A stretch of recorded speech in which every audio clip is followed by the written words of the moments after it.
Bagaimana Bapak Ibu? Mudah bukan membuat formulir informasi kontak dengan memanfaatkan Google Forms? Sedikit tambahan bahwa formulir informasi kontak itu biasanya digunakan untuk formulir pendaftaran atau formulir informasi. Video tutorial berikutnya kita akan membuat formulir kuis. Formulir kuis ini biasanya kita gunakan untuk ulangan harian, ujian yang dilaksanakan secara online. Bagaimana tutorialnya? Silakan simak video berikut ini. Para peserta yang saya hormati, video tutorial berikutnya adalah cara pembuatan formulir kuis dengan menggunakan Google Forms. Pada prinsipnya sama ketika kita membuat informasi kontak yang sudah Bapak Ibu buat. Jadi langkah-langkahnya juga persis sama, hanya tinggal bagaimana kita mengelola menu-menu yang ada. Yang pertama kita buka Google Chrome, kemudian klik Google Apps, klik Drive, kemudian klik baru, kemudian lainnya, geser ke kanan. Kita juga gunakan formulir yang sudah dibuat atau disediakan oleh Google. Dari template kita klik.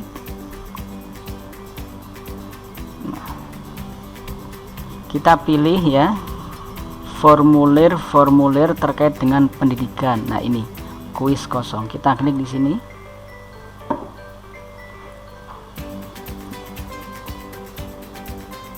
Oke, menunya juga sama, ada sesuaikan tema, ada pratinjo, menu lainnya, kirim. Kemudian di bagian lembar kerja ini juga sama, ada pertanyaan dan respon. Kita klik di pertanyaan ya, sudah muncul. Nah, kemudian tempatkan kuis kosong ini ya, ini bisa diedit, tulisan kuis kosong ini bisa diedit. Kita klik di sini. Misalnya kita buat atau kita edit tulisan menjadi ulangan harian gitu ya, atau evaluasi harian, mata pelajaran fikih. Misalnya deskripsinya apa? Deskripsinya misalnya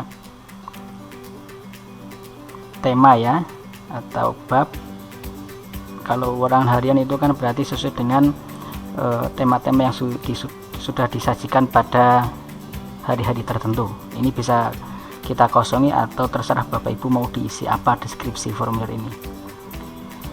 Kemudian kita tambah Bapak Ibu di sini kan belum ada nama, kita ganti atau kita tambah tulisan pertanyaan ini ya, tulisan pertanyaan tanpa judul ini kita isi nama, ganti nama, kemudian klik di sini.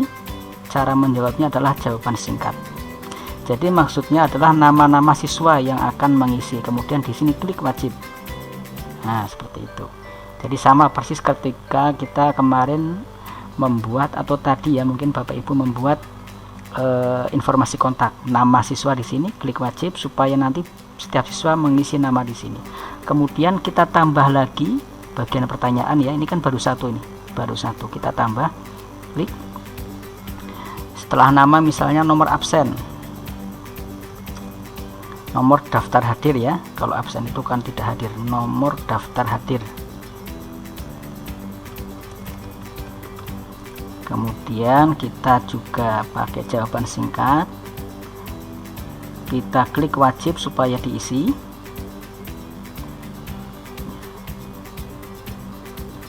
Oke,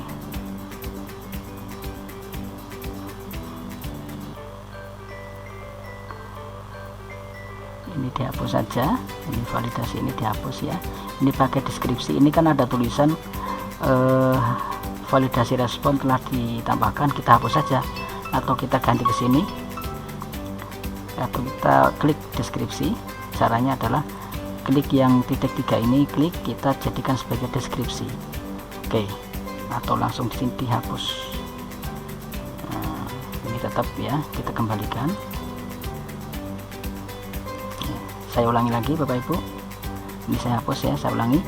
Untuk menambah bagian pertanyaan kita bisa pakai copy atau tambah pertanyaan, duplikat atau pakai ini. Kita klik saja ya, pakai ini ya. Oke, daftar hadir, nomor daftar hadir.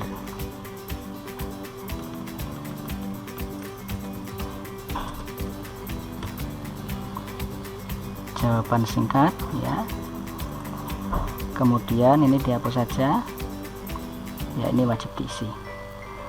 Berikutnya biasanya apa, nama, daftar hadir, kemudian kelas ya, kita buat kelas, berarti kita tambah saja, tambah pertanyaan, kelas ya, jawaban pakai bukan jawaban singkat tapi pilih ganda. Nah, di sini ada opsi misalnya kelas 7 kalau MTS ya, kelas 7, kemudian kelas 8, kemudian di sini kelas 9.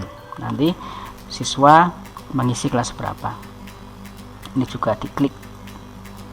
Oke. Setelah itu baru kita masuk misalnya membuat pertanyaan Bapak Ibu ya. Kita membuat pertanyaan. Nah, pertanyaan misalnya apa nih?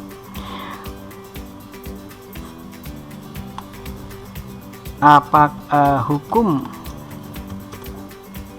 sholat Idul Fitri adalah ketika kita format pilihannya yaitu pilihan ganda. Nah, ini ada opsi kan, 1 misalnya sunnah, 2 wajib, 3 mubah, 4 misalnya fardu.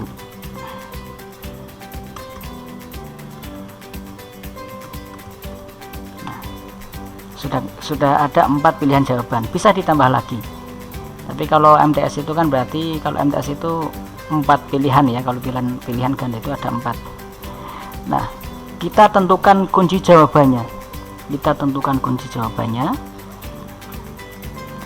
Nah, dengan cara klik tadi, saya ulangi.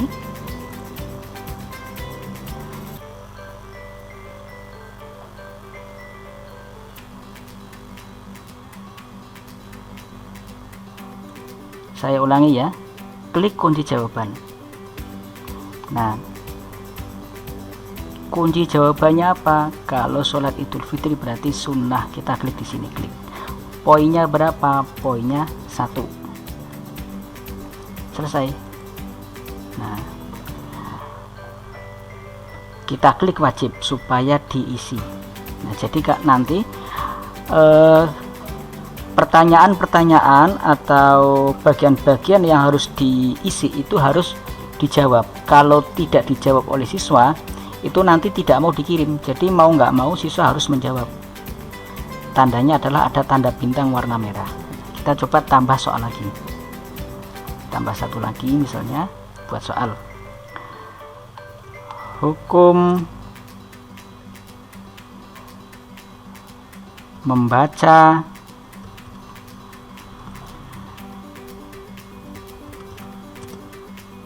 doa iftitah misalnya ya adalah pilihan ganda. Oke, opsi 1 misalnya apa? Sunnah, atau kita balik ya, wajib, kemudian B sunnah. Kalau di sini tidak ada B, hanya ada lingkaran-lingkaran seperti ini. Kemudian yang ketiga adalah mubah, 4 wajib.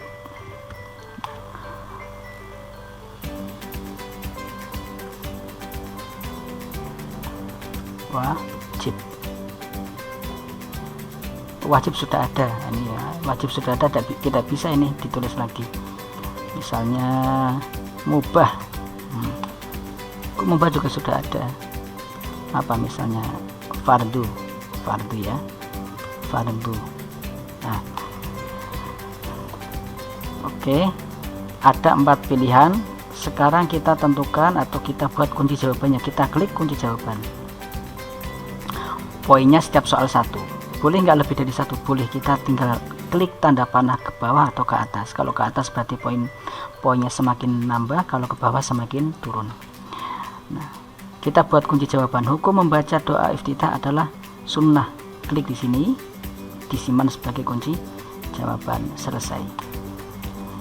Begitu seterusnya cara kita membuat setiap pertanyaan beserta kunci jawabannya. Nah, kalau sudah semua, misalnya ada 20 pertanyaan, anggap saja ini 2 ini mewakili 20, lalu kita ingin lihat nih, kita ingin lihat hasilnya, kita klik pratinjau. Nah, bentuknya seperti ini. Nah, ini ada yang salah enggak ini? Ini ada yang masih kurang ini. Di soal hukum membaca iftitah belum ada tanda bintang. Artinya apa? Kalau misalnya siswa tidak menjawab ini, itu tidak apa-apa. Misalnya siswa hanya menjawab nomor 1 saja ini, itu bisa dikirim, klik itu terkirim. Tapi kalau misalnya tidak menjawab nomor 1 tapi menjawab nomor 2 misalnya ya,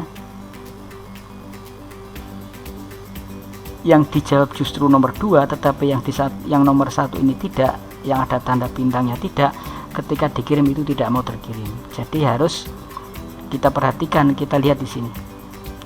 Nah, terserah Bapak Ibu apakah nanti semua jawaban harus diisi atau tidak, atau dengan kata lain bahwa tanda bintang ini mewajibkan semua siswa untuk mengisi atau untuk menjawab setiap pertanyaan. Nah, ini bentuknya seperti ini.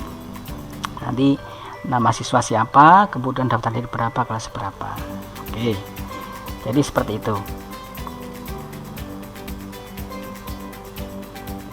Anggap saja Bapak Ibu, anggap saja ini soal sudah 20 ya, kita sudah membuat sampai 20 nomor. Kemudian caranya sama, ketika ini akan dikirim kepada para siswa adalah dengan klik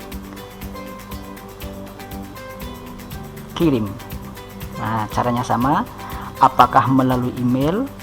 Ya, caranya sama dengan ketika Bapak Ibu membuat formulir informasi kontak ya. Apakah dengan email ataukah dengan tautan? Nah, biasanya ini pakai tautan biasanya. Oke, seperti itu ya.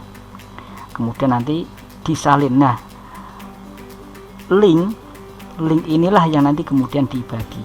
Link inilah kemudian nanti dibagi. Termasuk link ini nanti dimasukkan di dalam lembar kerja yang saya upload di dalam sistem sebagai lembar tugas ya. Link inilah nanti yang dimasukkan atau disalin kemudian dimasukkan di lembar tugas. Ini sudah selesai. Kemudian kita upload, kita kirim ya, kita kirim hasilnya seperti ini.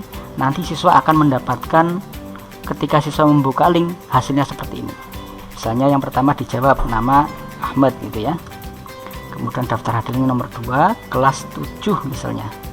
Nah, menjawab pertanyaan ini. 1. Hukum sholat Idul Fitri sunnah, hukum membaca doa iftitah adalah sunnah. Kemudian siswa mengirim, kirim.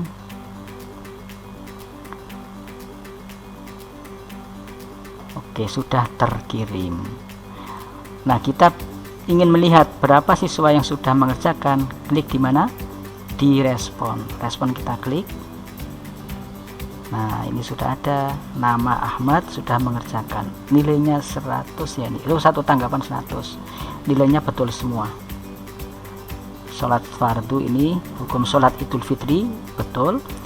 Kemudian hukum membaca doa iftitah juga jawabannya betul. Jadi nilai saya 100.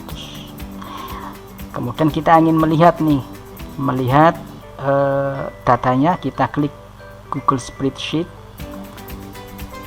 buat baru.